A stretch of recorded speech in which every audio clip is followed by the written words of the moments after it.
ఎవరైనా చనిపోతే కర్మకాండలు అవి చేస్తూ ఉంటారు కదా, మరి దానిలోనే అంతరార్థం ఏంటో తెలియజేయండి. ఒక మనిషి చనిపోయినప్పుడు కర్మకాండలు చేస్తుంటాం. మరి ముఖ్యంగా అతను చనిపోయిన రోజును గుర్తుపెట్టుకుని ఆ చనిపోయిన వ్యక్తికి ఇష్టమైన తినుబండారాన్ని కూడా చేసి తిని మరి కాకులకి వాటికి వేయటం అనేది కూడా చేస్తుంటారు కర్మకాండలుగా. ఈ కర్మకాండలు అనేవి ప్రస్తుతానికి మూర్ఖత్వంగా మారిపోయినా దీంట్లో ఎంతో నిగూఢమైన అర్థం ఉన్నదండి. మనందరం అద్భుతమైన ఆత్మలం. ఈ శరీర ప్రాంగణంలోకి ప్రవేశించకముందు ఉన్నాం. ఈ శరీరాన్ని త్యజించిన తర్వాత కూడా నిరాఘాటంగా నిర్విఘ్నంగా మన జీవనయానం కొనసాగుతూనే ఉంటుంది. శరీరం నుంచి నిష్క్రమించినంత మాత్రాన ఆ మనిషి మరణించినట్లు కానే కాదు, అతను ఇంకో తరంలో ఎక్కడో అద్భుతంగా జీవిస్తూనే ఉన్నాడన్న సత్యాన్ని సనాతన సాంప్రదాయం ఏనాడో కనుక్కుంది. అంటే కేవలం విగత శరీరధారుడైనంత మాత్రాన ఆ వ్యక్తి చనిపోలేదని, ఆ వ్యక్తి జీవిస్తూనే ఉన్నాడన్న సత్యం తెలుసు. కాబట్టి అతను మరణించిన రోజున అతను జీవించే ఉన్నాడన్న సత్యాన్ని వేడుక చేసుకోవటం కోసం వాళ్ళు ఆ సాంప్రదాయాన్ని ప్రవేశపెట్టారు.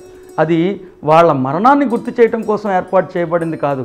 వాళ్ళు ఇంకో తరంలో అద్భుతంగా నిరాఘాటంగా నిర్విఘ్నంగా తమ జీవనయానాన్ని కొనసాగిస్తూనే ఉన్నారన్న దివ్యజ్ఞానాన్ని వాళ్ళు సెలబ్రేట్ చేసుకుంటూ, వారు జీవిస్తూనే ఉన్నారన్న సత్యాన్ని వేడుక చేసుకుంటూ వారికి ఇష్టమైన ఆహార పదార్థాలన్నీ వారు భుజించేవారు. అంటే వారి ఉద్దేశం ప్రకారం అతను నిజంగానే ఇక్కడే జీవిస్తున్నాడన్నంత తీవ్రంగా వాళ్ళు ఆ ఆత్మ యొక్క శాశ్వతత్వాన్ని, ఆత్మ యొక్క జీవితాన్ని గుర్తించారు. దురదృష్టవశాత్తు కాలక్రమంలో అది అతని మరణాన్ని గుర్తు చేసుకోవటానికి ఉపయోగించుకుంటే, అందుకనేమో వేమన గారు చాలా తీవ్రమైన పదజాలాలతో ఖండించారు. పిండములు చేసి పితరులకు తలపోసిడి గాడిదిలారా, పెంటతినడి కాకి పితరుడు ఎట్లాయరా అని వారు మందలించారు.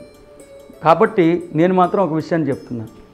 ఒక వ్యక్తి చనిపోయినప్పుడు ఆ వ్యక్తి చనిపోయిన రోజు చేసుకునే కర్మకాండలు చేసుకోండి, కానీ ఆ వ్యక్తి మరణించాడని గుర్తించడానికి కాదు.